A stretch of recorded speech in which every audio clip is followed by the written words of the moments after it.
Hey, what's going on guys? Jace Cards here coming at you with a Yu-Gi-Oh! Deck profile, and today we're going to be going over my budget Cyberdark Dragon deck. So yeah, a few days ago I did an unboxing of the Cyber Strike structure deck where you can find most of these cards, actually all of these cards.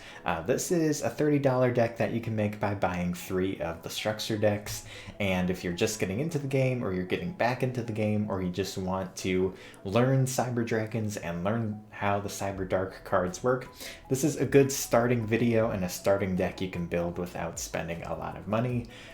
The next video I'll make is probably going to be an upgraded version, but still fairly budget, so over time you guys can trade or buy some of the more powerful cards that can go in this deck. But yeah, let's jump into the deck profile. So first off, for the Cyberdark monsters, we have 3 Cyberdark Claw. So if this card is sent to the graveyard, while equipped to a monster, you can target one Cyberdark monster in your graveyard and add it back into your hand. And then it has 2 effects. You can use one of each effect once per turn. And during damage calculation, if a monster equipped with this card battles, you can send 1 monster from your extra deck to the graveyard. After that, I play 3 copies of Cyberdark Cannon. If this card is sent to the graveyard while it's equipped to a monster, you can draw a card. It also has 2 effects. You can discard this card to add 1 machine Cyberdark monster from your deck to your hand. And also during damage calculation, if a monster equipped with this card battles, you can send 1 monster from your deck to the graveyard. Then we have Cyberdark Chimera. I'm playing 2 copies of this card. You can discard a spell or trap to add a power bond from your deck to your hand. This card also lets you banish monsters from your graveyard to use as fusion material. And if this card's sent to the graveyard, you can send a Cyberdark monster from your deck to the graveyard. I also play 1 of each of the original Cyberdarks, just because we want to be able to use them as materials. They're okay as just one-ofs. For the rest of the Cyber Dragon cards, we were of course playing 3 copies of the original Cyber Dragon. It's a Cyber Dragon deck, so I like maxing out on these. You don't have to play 3. You could play 2 or even 1 if you want to really focus on the Cyber Darks. We're also playing 3 copies of Cyber Dragon Core, 1 copy of hers, 1 Noxter, 1 Attachment Cybern, and 1 Jizukuro. And that is it for the monsters. So we're really just focusing on the Cyber Darks. I mean, that's what this deck is all about. And then we of course have the Cyber Dragon, since this is a Cyber Dragon deck.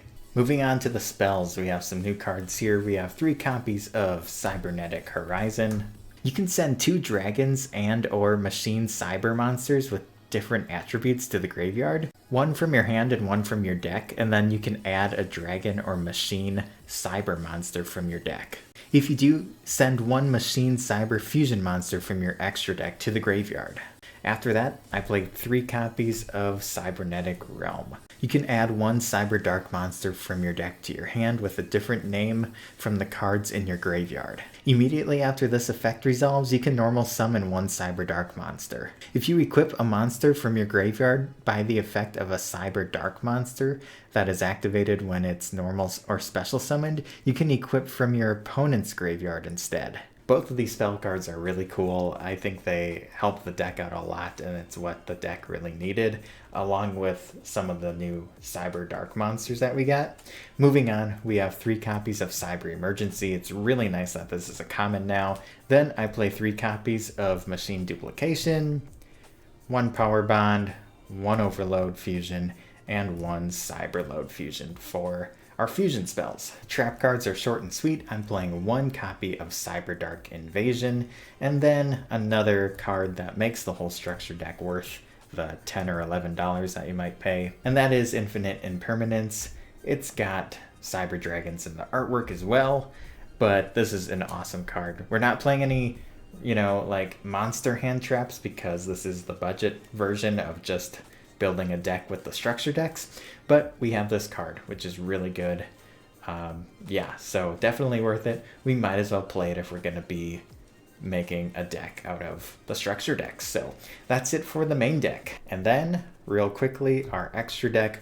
We're playing 3 of everything that comes with it. So we got 3 copies of Cyberdark End Dragon, 3 copies of Cyber End Dragon, 3 Cyberdark Dragon, 3 copies of Cyberdarkness Dragon, and 3 copies of Chimera Tech Over Dragon. All of these are really easy to bring out, and you know, we got 15 slots, we got 5 different fusions, we might as well just play 3 of everything.